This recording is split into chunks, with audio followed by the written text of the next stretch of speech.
1 বছর নয়, 2 বছর নয়, কয়েক বছর ধরে লড়াই করতে পারে।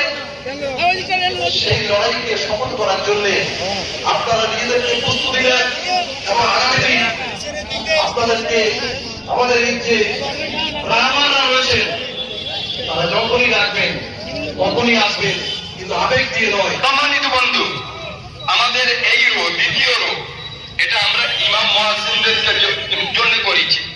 আপনারা যারা বাইরের থেকে আমাদের ইমাম আলেম হাফেজ বাইরে এসেছেন, মেহরবানি করে অনেকে আমাদের কাছে খবর আছে দাঁড়িয়ে আছেন, আপনারা এগিয়ে আসুন। তাহলে পরজা তো অনিবার্য, সেই জন্য কষ্ট করতে হবে, মেহনত করতে হবে। আমরা বিভিন্ন রাজনৈতিক সংগঠনের সঙ্গে রাজনীতি করতে যে কত ধরনের আন্দোলন করি, রাত দিন শেষ করি, একা কাজ করি, কত ধান ধরাই, কত কষ্ট করে কলকাতার ব্রিগেডকে ভরিয়ে দিই। আজ আমাদের কাছে ব্রিগেড এসেছে, আমরা জানি যে মুসলমানদের কবে এসেছিল, ব্রিগেড এসেছে 3টি করে করতে হবে।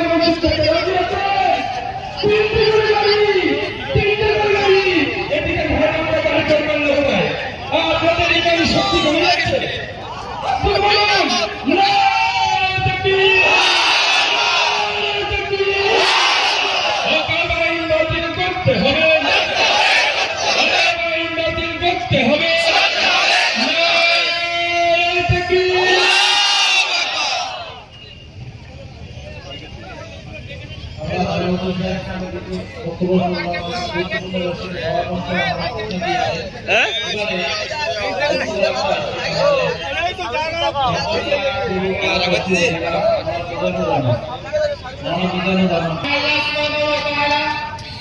পবিত্র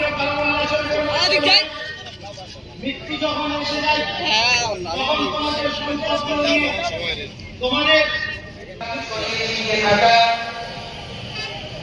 সকল বিপ্লবী সংগ্রামী বন্ধুরা